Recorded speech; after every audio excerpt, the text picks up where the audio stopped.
Olá, olá pessoal, tudo bem? Estamos voltando aqui, vamos ver se a gente recomeça a nossa conversa, porque eu acho importante, ainda tem várias coisas que nós temos que falar aqui com vocês sobre essa questão da Veja. Mas eu estava exatamente na parte dizendo em que Moro fez de tudo para que os processos ficassem em Curitiba. Ele era o juiz prevento responsável pelo processo que envolvia a Petrobras. Portanto, ele estava querendo que todos os processos tivessem esse envolvimento com a Petrobras para ficar em Curitiba. Por isso que ele articulou que o apartamento de Atibaia não, o apartamento do Guarujá ficasse também ligado a ele. Envolveu o apartamento, o Léo Pinheiro, nessa coisa da Petrobras. E depois envolveu outros casos, né? Tinha casos, por exemplo, de lista apreendida na Odebrecht, que falava sobre Petrobras, de outras empresas também, que envolviam parlamentares. Ele tinha que ter mandado essas listas para o Supremo Tribunal Federal. Ele não mandou, escondeu, mocosou, ficou segurando as listas, ou seja, escondeu informação do Supremo para não mandar para o Supremo Tribunal Federal. Aí uma das delegadas da Polícia Federal, a tal de Marena, quando um procurador pede para ele subir essas listas para o STF, ela diz o seguinte: por orientação de Russo, não tinha tido pressa em eprocar a planilha. Eprocar um documento protocolar no sistema eletrônico de justiça. Como estavam pressionando, ela fala: acabei esquecendo de eprocar, disse, vou fazer isso logo. E manda ver, né? Então, tudo indica que a manobra tinha como esse objetivo, manter os casos em Curitiba. Na primeira leva de mensagens divulgadas pelo Intercept, Moro já aparecia reclamando do delegado da Polícia Federal que mandava as coisas muito rápidas para o Supremo. Bom, a relação do Moro e do Dallagnol era tão próxima, gente, tão próxima, quase de amizade, que abre espaço para que eles comemorem nas conversas via Telegram o sucesso de algumas etapas da Lava Jato, como se fossem companheiros de trabalho, festejando metas alcançadas. Em 14 de dezembro de 2016, Dallagnol escreve ao Moro para contar que a denúncia de Lula seria protocolada em breve, enquanto a de Sérgio Cabral já seria registrada no dia seguinte, o que de fato ocorreu. Moro responde com um emoticon de felicidade, uma carinha de felicidade, ao lado de uma frase: um bom dia, afinal. Bom, a intimidade do Telegram continua. Em julho de 2018, Dallagnol atua como assessor de imprensa do Moro, olha só, perguntando a um tal de Eduardo Age, um colega de Ministério Público no Rio, detalhes de um pedido de participação de Moro em um programa do canal HBO. Diz o Dallagnol: eles contataram o Moro aqui e ele queria ter o contexto e informações que possam ser úteis para ele decidir se atende. Depois ele foi no Faustão também. Moro sempre fez isso. O que era? Moro utilizava-se da imprensa, de posicionamentos para ganhar a opinião pública, para tentar influenciar. Então, Moro acho que vai fazer a entrevista no HBO. Em um dos períodos mais tensos da Lava Jato, da Operação Lava Jato, que tornou público o famoso trecho do grampo do Lula e da Dilma, Dallagnol combina em um dos chats com os procuradores uma nota de apoio a Moro. Ou seja, a acusação combinando uma nota de apoio ao Moro. Na mesma época, Moro também recebe um afago e conselho do interlocutor no Telegram, que tudo indica ser o procurador Carlos Fernandes, que diz o seguinte: o movimento seria nas sombras, como você mesmo escreve, disse, referindo-se ao convite de Dilma para Lula. Aí diz o procurador: o seu capital junto à população vai proteger durante um tempo. As coisas se transformam muito rápido. Bom, as conversas entre isso é política, as conversas entre membros do Ministério Público assumem várias vezes tom de festejo, né? Tem lá o Dallagnol sai exultante de um encontro com o ministro Fachin, essa tá bem famosa aí nas redes. Ele diz assim: caros, posta lá no grupo com os colegas, caros, conversei 45 minutos com o Fachin, ahá, uhul, o Fachin é nosso. Ou seja, a preocupação da força-tarefa com a comunicação, com a opinião pública, com também a articulação com os juízes, com os membros do Supremo, era muito grande, né? E segundo o relato do juiz, do Moro, o apresentador, aí tem uma outra que é dele ir no Faustão. Em 7 de maio de 16, Moro comenta com Dallagnol que havia sido procurado pelo apresentador Fausto Silva. Segundo o relato do juiz, o apresentador cumprimentou pelo trabalho da Lava Jato, mas deu um conselho. Diz Moro pro Dallagnol. Ele disse que vocês, nas entrevistas ou nas coletivas, precisam usar linguagem mais simples, para todo mundo entender, para o povão. Procurado por Veja, Fausto Silva confirmou o encontro, o teor das conversas entre ele e Moro. Vocês vejam que os fatos se relacionam, gente. O Moro esquece disso, não sabe se é verídico. Faustão lembrou. Faustão disse, não, recebi mesmo, foi isso que eu falei. Olha só. Então, ou seja, o Moro está precisando tomar aí um ginkgo biloba, né? Não é isso que é bom para a memória? Tem que tomar. Na sentença que o Moro condenou o Lula, ele disse uma coisa que agora se aplica a ele. O que ele falou?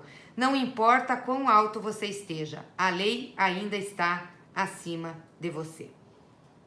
Bom, independente do destino, dos diálogos vazados, eu acho que isso tudo representa uma grande oportunidade para que a sociedade brasileira, principalmente a sociedade jurídica, faça uma reflexão sobre tudo isso, sobre o que acontece, sobre a postura que o juiz teve. Gente, isso não é a primeira vez, ou seja, vocês lembram no dia 9 de junho, quando foram publicadas as conversas do Intercept, o que elas traziam? Traziam que Moro sugeria ao Ministério Público trocar a ordem das fases da Lava Jato, cobrar a realização de novas operações, dar conselhos e pistas, antecipar ao menos decisões judiciais. Ele também propõe aos procuradores uma ação contra o que chamou de showzinho da defesa do ex-presidente, sugere à força-tarefa melhorar o desempenho de uma procuradora, Laura Tessler, lembra? Ele sugeriu e a Laura Tessler foi substituída nas inquirições com Lula. Durante o interrogatório se posiciona contra investigações sobre o ex-presidente Fernando Henrique Cardoso. Os procuradores articulam para proteger Moro, para evitar tensões entre ele e o STF.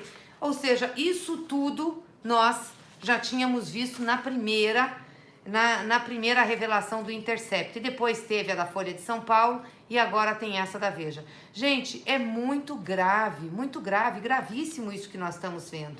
O Moro solta uma notinha, cândida, dizendo que ele não reconhece a autenticidade de supostas mensagens obtidas por meio criminoso e que podem ter sido adulteradas.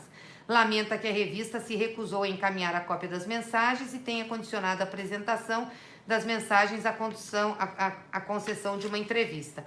O ministro diz que sempre foi um defensor da liberdade de imprensa, mas está botando o COAF e a PF para cima do Glenn.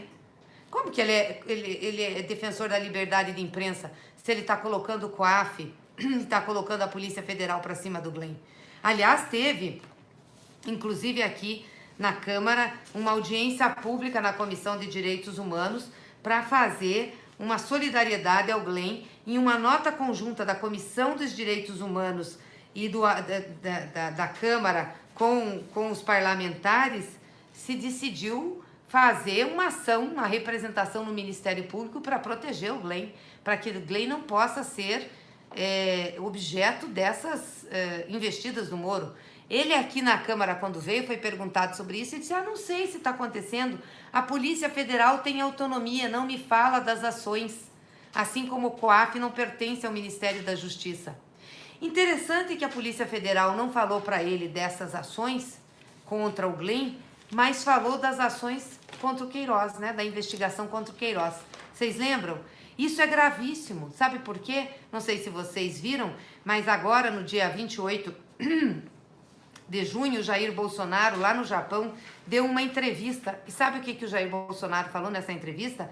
Ele disse que o Sérgio Moro, ministro da Justiça, chefe, portanto, da Polícia Federal, deu acesso privilegiado a dados do inquérito sobre as laranjas do PSL. Desculpa, esse aqui não é sobre o Queiroz. É sobre os laranjas do PSL, do partido que está sendo investigado por colocar candidaturas laranjas, candidaturas de mulheres e de homens também para receber dinheiro do fundo partidário e passar para outras pessoas. Olha o que disse o Bolsonaro. Ele, Moro, mandou cópia do que foi investigado pela Polícia Federal para mim. Mandei um assessor meu ler, porque eu não tive tempo de ler. Ocorre, gente, que a investigação tramita sob segredo na zona eleitoral de Minas Gerais. Não podia ter sido aberta, foi entregue para o envolvido, que era o Bolsonaro, que é filiado ao PSL, que o apoiou para presidente da República. Quer dizer, Moro diz que não sabe se a Polícia Federal está investigando o Glenn, mas consegue cópia da investigação dos laranjas do PSL, manda para o Bolsonaro, e o Bolsonaro ainda dá uma orientação para o Moro. determinou que Moro determine a PF que investigue todos os partidos com problemas semelhantes. E Moro saiu com essa determinação. Isso é um escândalo. Eu fico pensando se fosse na época do PT, do presidente Lula, da presidenta Dilma, o que aconteceria com isso? Seria escandaloso. Isso está passando batido.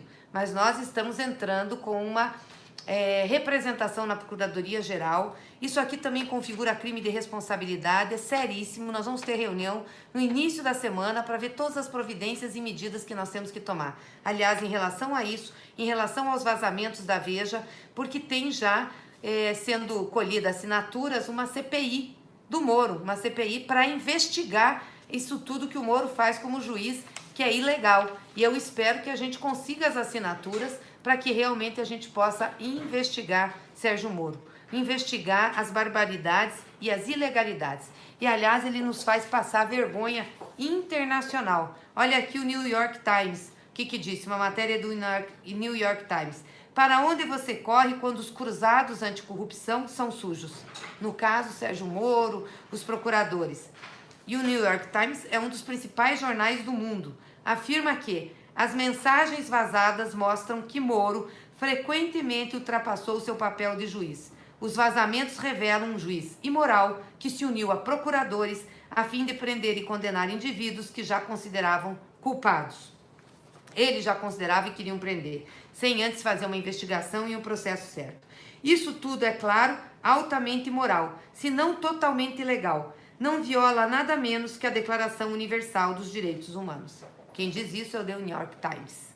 Não sou eu, portanto, não é o PT que está dizendo isso. E, gente, vamos combinar que essa desculpa que Sérgio Moro dá de dizer que não tem nada demais isso, de vazamento, ou que é crime vazar, que tem hackers, ele fala, tem hackers vazando, criminosos, vocês que fala que o Glenn, que nós do PT, que nós da esquerda, organizamos uma série de hackers para fazer esses vazamentos, ele diz que são ilegais.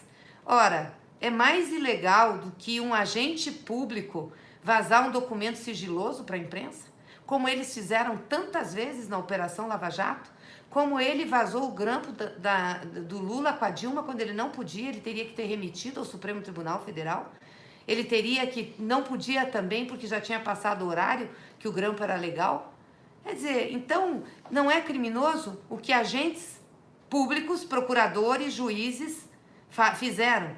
Gravar documentos sigilosos, vazar gravações sigilosas. Eles passavam parte dos processos para a imprensa, vocês sabem. Antes deles fazerem a inquirição de qualquer pessoa, já estava tudo na imprensa. A pessoa já estava condenada, estava julgada e condenada antes de ter direito a se defender nos autos. Os autos eram só um detalhe. Aliás, nós vimos aqui, eles tratavam tudo por Telegram, não é, gente?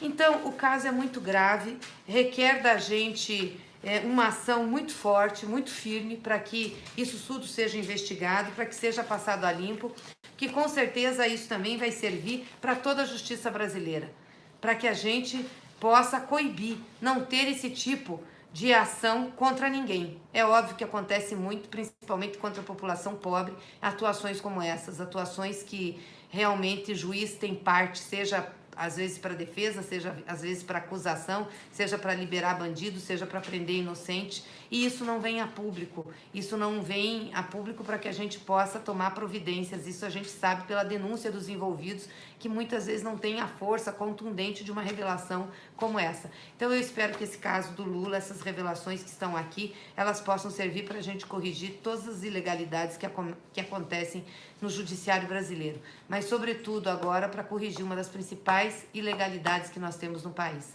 que é a prisão do presidente Lula. Lula não poderia estar preso. Lula foi preso num processo injusto, num conluio, numa articulação entre juiz e Ministério Público. E está pagando um preço altíssimo. Por isso que nós dizemos que Lula é um preso político e precisa ser libertado. Nós vamos continuar. Espero que o Supremo Tribunal Federal, nesse julgamento de habeas corpus, que é para considerar Moro suspeito no julgamento do Lula, realmente faça justiça. E que o juiz Celso de Mello, que os outros juízes se comportem como se comportaram em processos passados. O juiz Celso de Mello, inclusive, condenando atitudes ilegais de Moro. né, para que a gente possa realmente ter a liberdade do presidente Lula e corrigir esse escândalo que foi o processo da sua prisão. Quero agradecer a presença de vocês, pedir desculpas, nós estávamos com uma audiência altíssima. Eu estou achando que toda vez que começa a audiência alta nas nossas lives aqui pelo YouTube, tem alguma coisa que faz cair, porque já aconteceu isso no outro dia, aconteceu de novo agora. Eu quero ver se é um problema técnico nosso ou não, enfim. Mas vou investigar isso. Mas eu quero agradecer a todos vocês, pedir para que se registrem no canal, participem com a gente, mandem chat, toquem o sininho, enfim. Esse é um espaço que nós temos para falar. A direita usa muito o YouTube, fala muito pelo YouTube e fala um monte de baboseira, fica ditando regra, coloca aquele filósofo deles, coloca aqueles deputados deslumbrados deles para falar. Nós estamos começando a usar mais o canal do YouTube. Nós do PT, nós da esquerda, estamos incentivando os nossos deputados, parlamentares a utilizar para fazer essa aproximação e para a gente ter um espaço, sim, para dar a nossa versão. Bem, obrigada, gente, pela audiência de vocês. Um bom final de semana. Na segunda-feira nós vamos voltar com reforma da Previdência e com certeza com mais informações e mais comentários sobre essa situação de Sérgio Moro, seus crimes e mentiras continuados, tá? Um grande abraço.